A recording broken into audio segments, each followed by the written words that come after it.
I'm gonna make this video again about him sticking his butt out here, being a weirdo, little bow-legged, skinny drunk who only feels powerful when he's abusing somebody, a woman. Just dumb. I wanna tell you something, Robbie, Eric. I want you to understand something. I watched this man back and forth from 11 o'clock till 4 o'clock in the morning. I stayed up and watched him back and forth by these windows as these people were moving out. I'm watching him like a hawk. I mean, he can't fart in his yard without me knowing it either. I'm going to be watching him. I got my eyes peeled on him. Got to watch him every second. He'll be doing something to try to start something. And it's when I started watching him, I started noticing these things. But back and forth that window all night long, and flipping on and off this light 100 times. I counted it. I counted how many times. I went back through my cameras and counted how many times he flipped on and off that porch light. Triggered because they're moving out. Why? Why was he triggered by that? He didn't like it because he had a camera in there and was watching them have sex and he couldn't watch that no more. I don't know. It didn't even make sense why he would be back and forth those windows. But one thing it did was it validated all the years since 2015 that I have suspected him of this and suspected him of that. And it's been allegedly that I believed those things. It was allegedly. But now, after he did that, it just adds validity to my suspicions about him.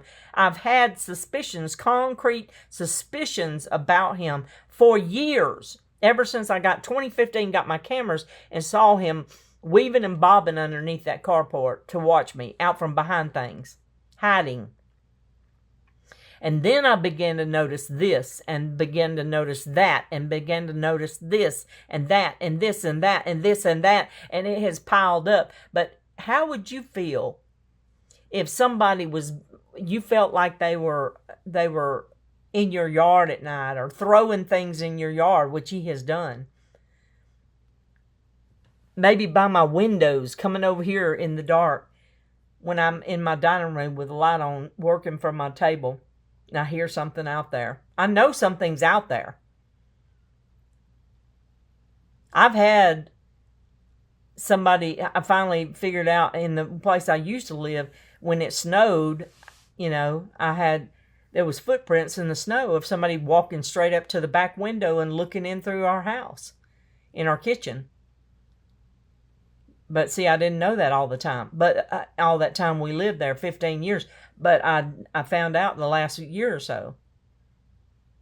I mean, there was little things that made me think somebody was there. But then I saw it. There was footprints straight up to that door in the snow.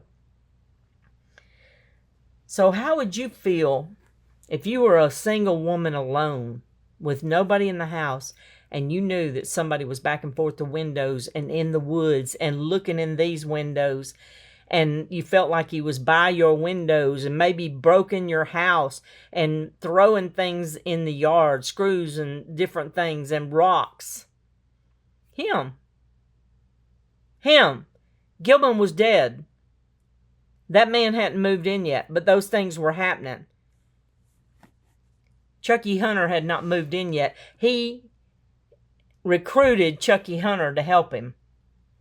Went down in his driveway and was shaking hands with him, getting him involved in it. Don't think I'm lying. Don't think I'm making it up. I'm telling you the truth. This man is evil and he's messed up and he needs help.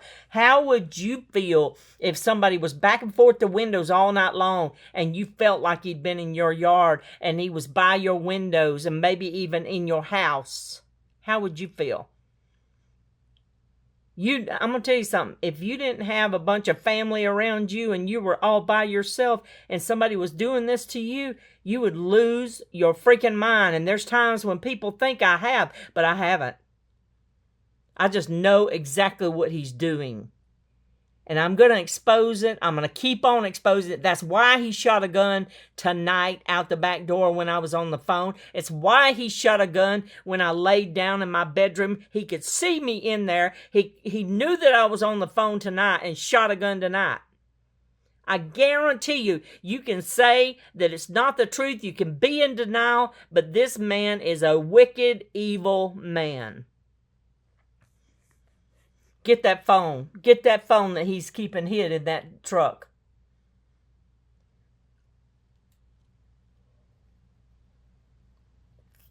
Take it to somebody. Take it to law enforcement. Take it to an investigator. They can crack into it and they can find what's in there. I guarantee you, this man is messed up. That's why he's shooting guns. It's because I'm zeroing in on him. I'm closing in on him. And I'm going to continue. I'm going to continue to expose him.